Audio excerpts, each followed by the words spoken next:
Hello, dear listeners. Welcome back to our YouTube channel, Reddit Audio Tales. Today's story, named I Tried to End My Cheating Quietly, but My Loving Husband Walked In on My Last Meeting with a Fair Partner. I'm selfish. That's what I tell myself every night when my house is quiet without my kids. My ex-husband has a good reason to hate me. My immediate family is split, and I've never stopped hating myself for what I did.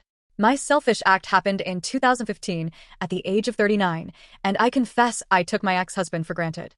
He used to call me beautiful daily, wanted closeness, took care of me and treated me as his equal, not like a queen or princess. We were married for 20 years, high school sweethearts, each other's only. My family loved him, and he supported my brother through tough times.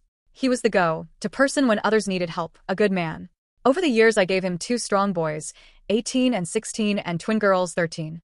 I gained weight, felt self-conscious, but he always told me I was beautiful.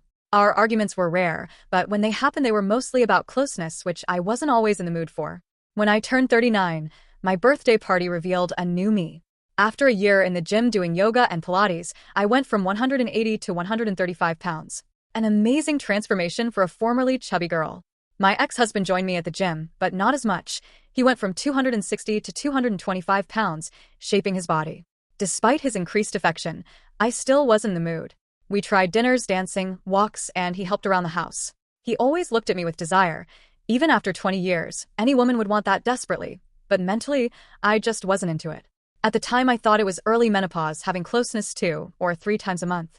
I was a one and done. He wanted more, but I refused couple counseling. Then my selfishness took over. A new manager in my office showed interest a few days after my birthday. He was slightly younger and handsome, and for some reason, he took an interest in me. At first, I ignored him. Then it turned from ignoring to casual conversation. Then he flirted and I showed him my ring. After 2 months of constant flirting, I flirted back, leading to me telling him about my life. I found myself thinking about him more and more. I now realize it was an emotional affair, but at the time, I felt high. My ex-husband suspected something was off. We had a heated argument, one that I honestly believed started when he tried to kiss me. I made a disgusted look, not towards my ex. I was thinking about this man when he leaned in, and I felt disgusted with the whole thing. At least that's what I tell myself. A week later, I told the new manager to meet me at a cafe to talk. I intended to tell him to leave me alone, that I couldn't do this. But before I could say anything, he kissed me, and my mind went blank. That was the start of our 6-month affair.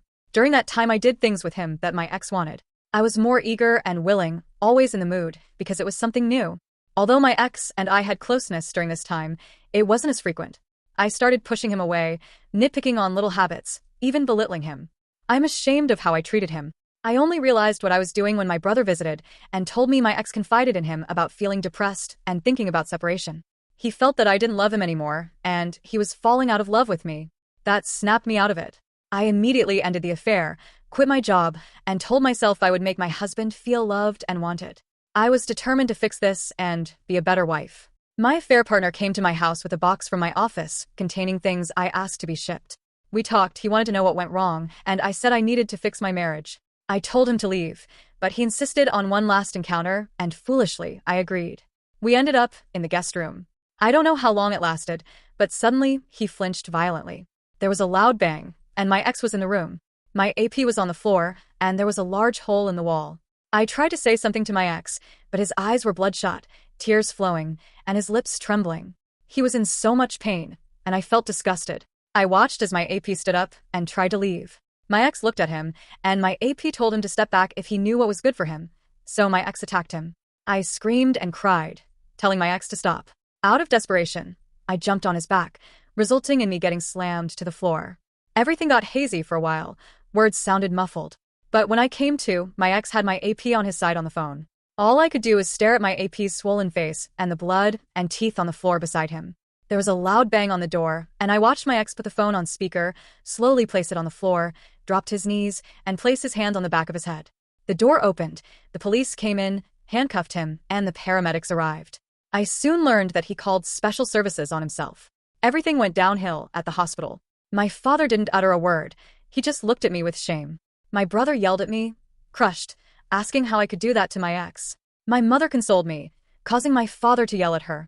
His family was furious. His sisters threatened, and his parents looked like they wanted to send me to an early grave. I approached my children, and they refused to speak to me. My sons couldn't even look at me. My AP was heavily injured, needing reconstructive surgery on his face. My ex practically shattered his face. At the hospital, a woman came to my room and immediately attacked me. My brother pulled her off me, and it turned out she was my AP's wife. I didn't know he was married. He never wore a ring or said anything. It made me feel even more terrible. Leading to the trial, my boys stayed with their grandparents on my husband's side, and my girls refused to talk to me. My ex didn't want to see me either. I tried to visit him at the county, and I was denied. My brother made sure my ex went to the correctional facility he worked at to keep an eye on him. When I asked my brother to relay a message for me, he told me to go to hell. During the trial, it was the first time in 3 months that I saw him. He looked at me with such anger, hurting more than anything I could ever imagine. He always looked at me with love, even when we were mad at each other. But during that trial, it was hate, and I needed to excuse myself to cry in the restroom. As the days went by, I was forced to recount my affair in every detail for all to hear. When I told them how long it was, my ex looked crushed, and my father stood up and walked out of the courtroom. During my ex's testimony, I learned that he came home to surprise me with lunch and a weekend trip for 2 to the Catskills. He had a full romantic getaway planned, only to walk in on us, and he reacted. He stated when the AP ordered him to step aside, he snapped and smacked him, only stopping when he tossed me off him. He quickly called special services, and we heard the recording in court. Hearing the pain in his voice, his sobs as he did what the operator told him to do, was soul-crushing. The AP couldn't verbally testify and was heavily medicated, so they used images of what he looked like, turning my stomach because I was responsible for all this. My ex smashed his eye socket, cheekbones, and destroyed his jaw. They stated that there were bone fragments too small to piece together. My former partner got charged with a third-degree felony and got a 7-year sentence, leading my sons to protest loudly, daughters, and his family to wail, haunting me still. The initial 3 months were incredibly painful. I got sued by my AP's SDBX, soon-to-be ex-wife, for alienation of affection. My ex initiated a divorce. The eldest son moved out, another son isolated himself, and my twins rebelled fiercely. My former sister's-in-law attacked me at Price Chopper. His mother spat in my face when I tried to apologize. My father and brother refused to speak to me. Eventually, I had to find a new job since there was no income, and I nearly depleted savings. But I was practically blacklisted in my field. The accounting firm faced bad publicity, so I started working in retail and as a seasonal HR block adjuster during the tax rush. I almost lost the house. My ex refused visits, and every letter was returned. Crying in the shower became an almost daily occurrence. My parents almost separated because my mother constantly defended me. My brother refused to acknowledge me. Even lifelong friends were divided. Soon I contemplated ending things, picking up my belongings, and disappearing. The guilt was overwhelming. Eventually, I sought therapy, and the therapist scolded me, saying I had become too comfortable with my ex. I didn't see him as a husband, but as a friend with benefits, and I treated him as such. She was right, I took him for granted. Almost a year passed in silence for my children. When I cooked dinner, they would collect their food and go to their rooms, refusing to look at me. I had meltdowns begging them to say something, but nothing. My brother got married, and I wasn't invited, but my kids were. I continued trying to visit my ex, hoping he placed me on the visitor list, but I was always denied. Letters were still being returned, deepening my severe depression. One day, my brother showed up out of the blue. Shockingly, he scolded me, revealing my ex was in the infirmary after getting stabbed during a ravishment attempt by an inmate, resulting in my ex getting stabbed in the stomach and the inmate getting his spine broken. My brother screamed at me, "You did this before leaving." I cried for days because he was right, I did this.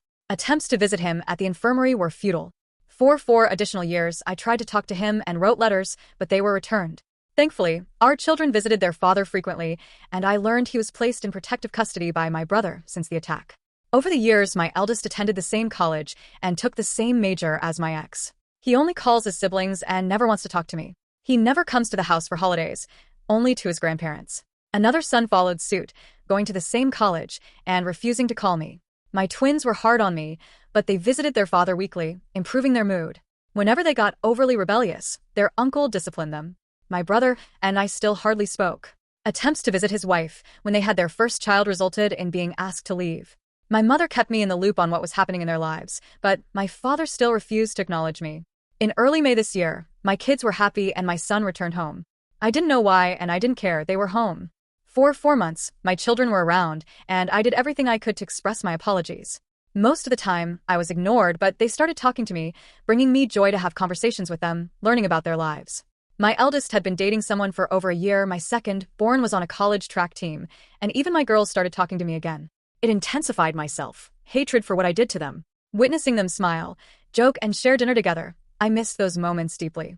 By the end of August, I was excited about the twins' first day of their senior year, coinciding with their 18th birthday.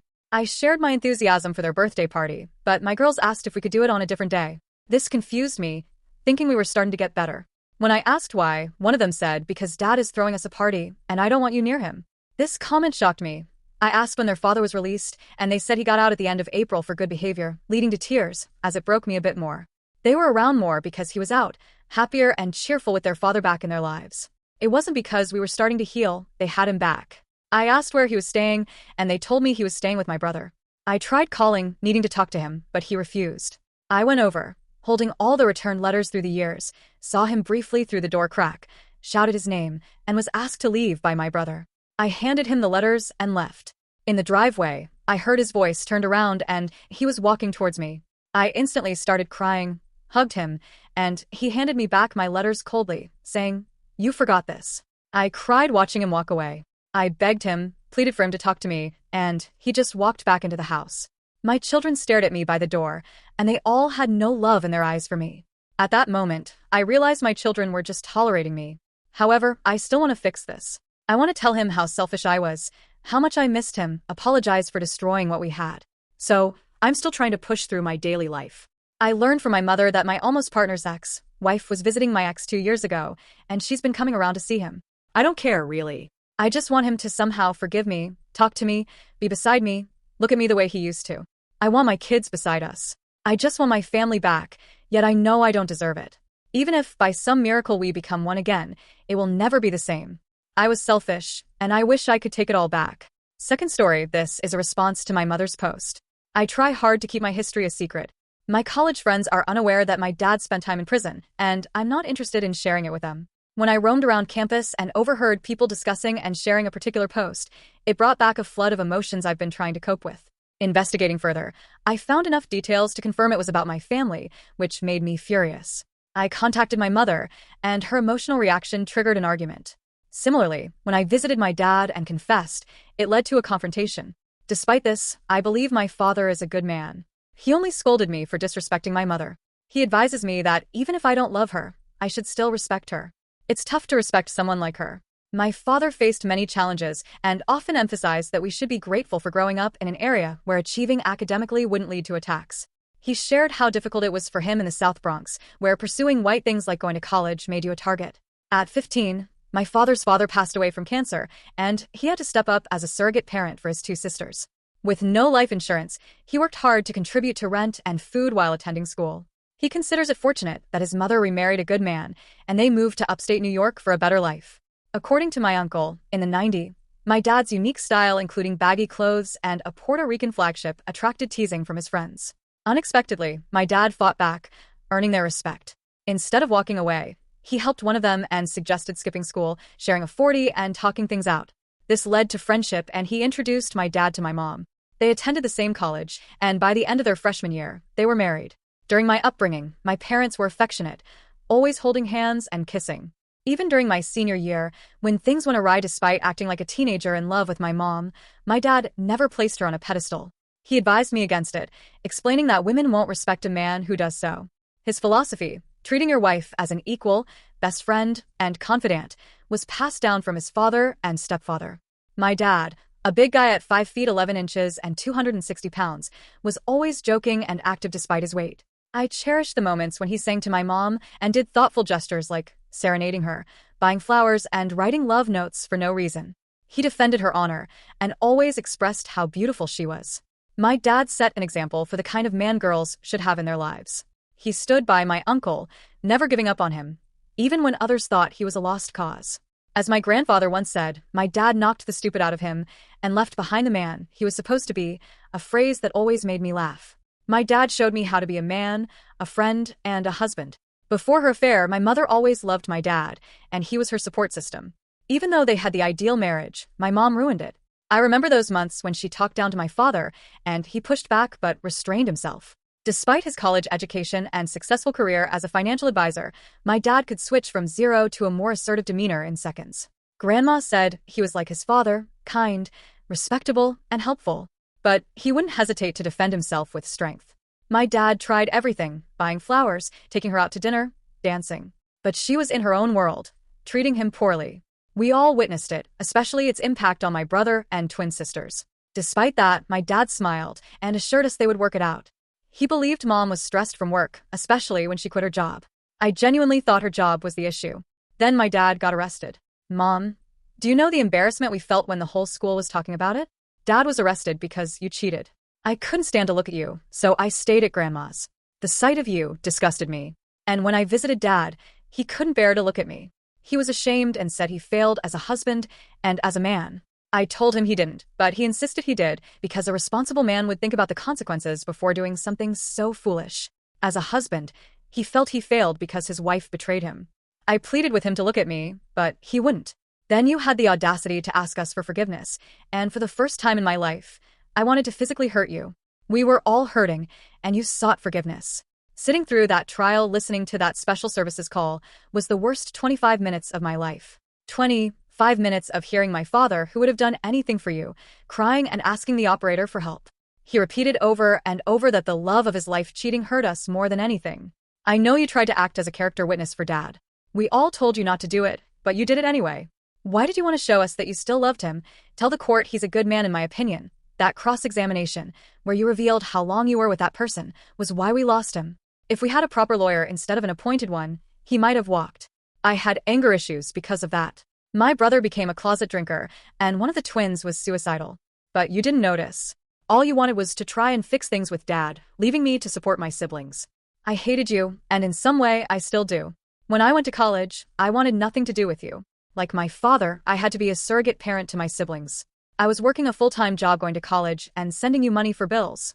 Mom, I know it was hard and you were depressed, but you had help with the bills. Grandma defended you out of family loyalty, not belief. At least that's what the twins believe. When Dad got stabbed, I almost had a breakdown. I had just seen him that day, making jokes about the prison body plan. I was halfway back to school when I got the phone call. I nearly crashed the car because my brain turned off. It was tough, for everybody. I didn't tell anyone this, but I sat outside that person's apartment, wanting to confront him. When I saw him walking with that cane, I remembered what Dad said and drove off. As the years passed. Grandma died, then Grandpa from broken heart syndrome, and Dad couldn't attend the funeral. Did you know that both his sisters got married in the waiting area so he could give them away? The damage you've done is tremendous. And it didn't help that you kept asking us to forgive you, to give you another chance. You never gave us room to comprehend, to heal. You just kept asking. And all I see is that you wanted to make yourself feel better. You didn't give a damn. You didn't try, you just gave us space and acted as if we were supposed to suddenly act normal again. Yes, you did try in the later years, but not during the time you were supposed to, when it was most important. When Dad got out, he told us to start talking to you, saying you're a good mother, so we did. And it made you happy for a while. I remembered what it was like not to hate you. Dad had issues finding work initially, but one of his old clients hired him. I didn't expect the twins to drop that bomb on you. Dad didn't want you to know he was out. When you appeared, it bothered him. He threw up after speaking to you, saying the very sight of you sickened him. She's been seeing Dad weekly for over 3 years, and they've been spending time together since he got out. So please stop fantasizing about getting back together. If you want to talk or fix things with your children, call me. Your post last week about our worst moment was pure selfishness, as Dad sees you only as the mother of his children, nothing more.